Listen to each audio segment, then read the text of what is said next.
Kamala Harris is a walking, talking, cackling disaster. I mean, it's just embarrassing. She's so inauthentic. She comes across as not incredibly intelligent. She's certainly not good at her job. Remember, she was in charge of the southern border. How's that looking these days? It's just an absolute mess. But we enjoy it because it's great television. And who doesn't like laughing at their leaders now and again? And there's a lot to laugh at over there. But there's a rehabilitation of sorts being attempted right now in Washington. Call it Kamala 8.0 because I think this is the 8th time they've tried to rehabilitate her image. And Politico, a website, newspaper, and magazine in town, boy, they're doing their damnedest to help the effort. Last month, they wrote an article, I kid you not, the headline is, "Why Kamala Harris is a better VP than you think." You're stupid if you don't like Kamala Harris. You're wrong. You're the problem. Here, let us explain it to you. That's how desperate they are. And just yesterday in the much-read Politico playbook, there was this little item. I love it. Take a look. Harris and her team are used to these attacks. Since the beginning of the administration, Republicans have slammed the VP, a San Francisco Democrat who is also a woman of color and the daughter of immigrants, as a way to hurt the administration, something that hasn't typically happened with other White House number twos. Oh, really, Politico?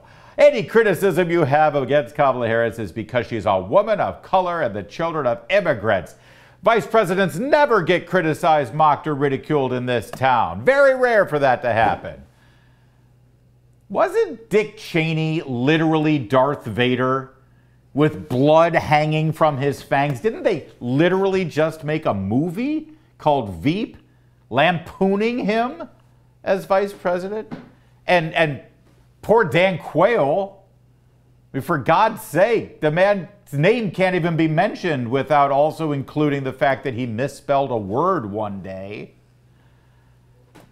And last I checked, Mike Pence is still being ridiculed around Washington, D.C. because he dared to suggest that he shouldn't have a private 101 dinner with a woman who is not his wife. Something that, by the way, I think is now a rule for the House and the Senate staffers to follow. If not, it should be. You know, they call it the Joe Biden rule or the Ted Kennedy rule or the, well, any Democrat senator from days gone by. It's their rule. I call it the Harvey Weinstein rule. The point is, this is not the first time a vice president has been made fun of. Give me a break. Anyway, they even trotted out one of their writers, Politico, in a stunning orange suit to discuss the matter on MSNBC.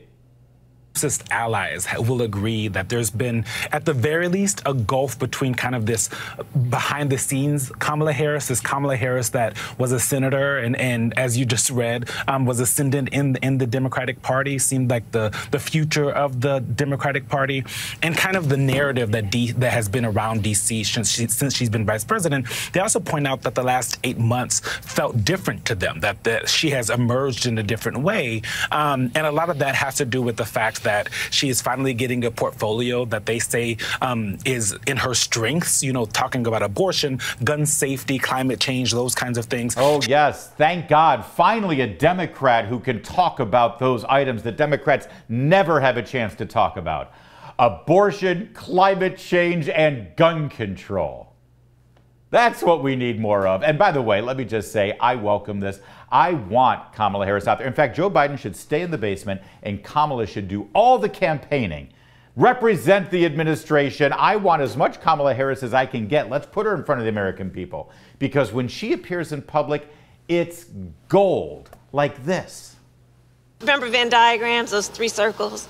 Right. And then let's just see where they overlap. You will not be surprised because I have constructed a Venn diagram on this. Remember those 3 circles, how they overlap? I love Venn diagrams, so I just do. Whenever you're dealing with conflict, pull out a Venn diagram, right? And so, you know, the 3 circles.